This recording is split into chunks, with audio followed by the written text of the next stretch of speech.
16 games to go to the end of the Premier League 2016-2017 season. Akin Shegun, is this Chelsea's title to lose? Absolutely, absolutely. They've pulled away from the rest. Fine, there can be a meltdown, there can be a catastrophic decline from them, but that's very unlikely. I think it's theirs to lose now, especially when you consider that even the teams that are chasing them are not even consistent. If you look at the way it's been changing from the second to fourth place, you're second this week, you're fourth next week, you're third the following week. They're not even showing consistency like they want to catch, because if you're hoping for the team ahead of you to drop points, that means you should be winning your own games as well. But if you're not winning your own games, there's no way you're going to catch up, and no other team looks as consistent as Chelsea at the moment. When they lost to Tottenham, there was this little hope from the others that maybe they're going to get back to normal, they're going to get back to earth. But the next week they went to Leicester and hammered them. That show that they're telling everybody that was a sleep, that's gone, we've picked ourselves up and we're picking up points again. Even the news about Diego Costa going to China didn't derail, but I'm so sorry, Akin. I'm going to have to vigorously and vehemently disagree with you. There's another team that's just as consistent in Chelsea in the Premier League, and that's Manchester United. They have been since October. Since October. Come win, come rain, come shine. They have been since October. It's amazing. There's a top six. But Aki, jokes apart, Aki's right. And that's the key word. Chelsea has been much more consistent. And to be honest with you, it's just that there are always twists and turns in the Premier League. If not, I would have just awarded Chelsea, because there's no team that has gone on that run. United, I think, went on a 12-game Premier League winning 12 games. Arsenal did 14, although that encapsulated another, was it 13 or 14? Whatever. No team has done that amount has won that game, a number of games sequentially, and ever not won the Premier League. No team has got to 55 points out of 21 games and not won. I think Chelsea has done it thrice. This is the fourth time they're doing it. Right. Twice under Mourinho and once under Ancelotti or something. So it's really there. But this is the Premier League, and this year is in fact, this year is the diametric opposite of last season, where Leicester capitalized on other teams' inconsistencies. This year, any team can beat any other team. Even saw Hull against Chelsea. I would say Chelsea were lucky to be Hull, but Hull had a stonewall penalty decision that went against them, didn't go for them at 1-0. That could have changed the game. We also saw Burnley, how Burnley, almost messed Arsenal up at the Emirates. Football is, and Swansea beat Liverpool in Anfield for the first time ever. So football is crazy.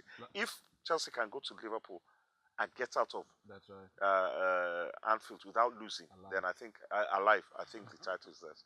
All right, flashing back to that Chelsea game, scenes of Ryan Mason, his injury. We hear he's still under surveillance as we speak. And looking at the last set of fixtures.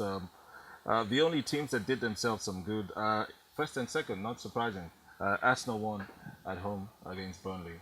Manchester United drew. Manchester City drew.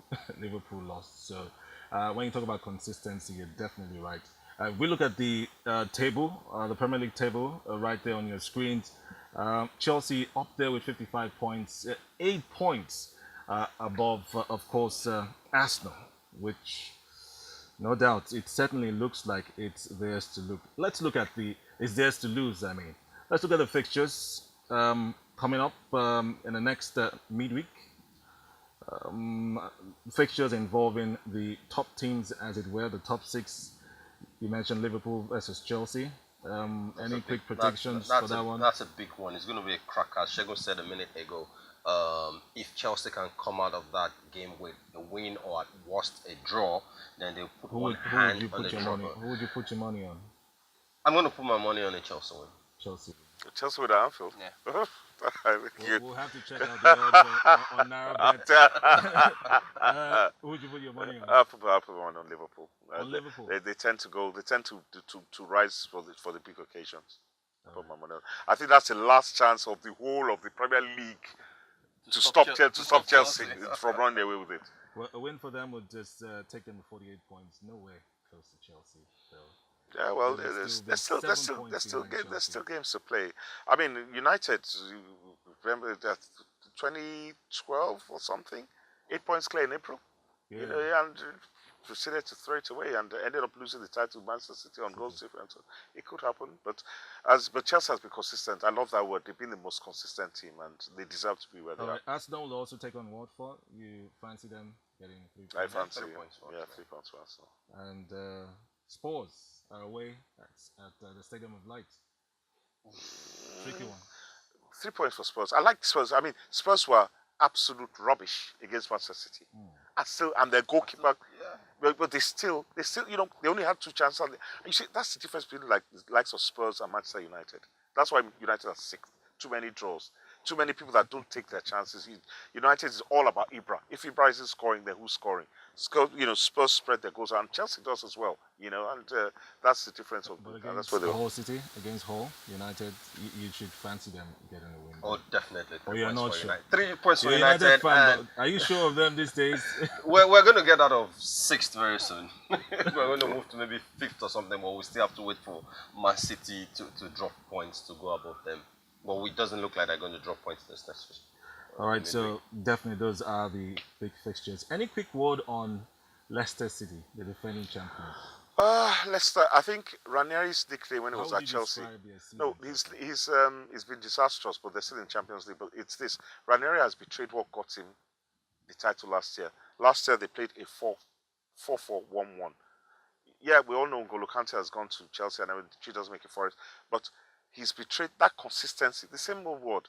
That's what Leicester presented. But this year he's done 4-2-3-1. He's done 3-4-3. He's tried all sorts of funny gimmicks, and they don't work. The players don't understand their roles, and he's gone back to wearing that hood of the Tinkerman again. Has he lost it? I'm not sure they know how to live life at the top. They're not used to it, so they're back to where they belong. Behaviors both on the pitch, from the technical side, and even in the transfer market. When you were struggling and you were trying to come up, you were getting Real Mahrez for like £6 million. You win the league and you buy Musa for £20 million. Things are different at the top. How you behave at the top is different from when you are under and you're trying to cut the guys at the top. So I'm not sure they knew how to handle that at the top. But I think they actually overstretched themselves last season. It was a one-off thing. It was never good. They absolutely deserved it, no doubt about that. But I didn't expect them to get into European places, for example, this season. Okay, I just felt they were going to get back to where they belong, and they're there. All right, Leicester City there. And for a moment, I caught a line from what you said. How you behave at the top reminds me of some of Akin's motivational talks on that. How you behave on the top is different from, so it's not about, getting to the top. It's about how you stay harder staying at the top. Harder staying I there. think that's another way of saying you do a man's worth when you put money in his hands. Harder, you know whether it's humble or not. So, when you see teams like Manchester United and so on, they have stayed at the top for long, then you know that there's something special they're doing. It's different when you're trying. It's like a manager who is struggling with the lower teams and making life difficult for the top teams when they meet. Now take that manager to go and handle the top team. He might struggle. David Moyes. I didn't want to mention I it. I did it. But no, great point. But in fairness to Leicester, they played to the absolute limits of their abilities. More than the limit. They overstretched and everything just. There's a word called serendipity when everything just works in your favor, and that's what happened. All right, so Chelsea 8 points clear at the top of the table, and don't forget all the midweek games and all the games, of course, in the EPL are live on Nairabet.com. So go put your money where your mouth is.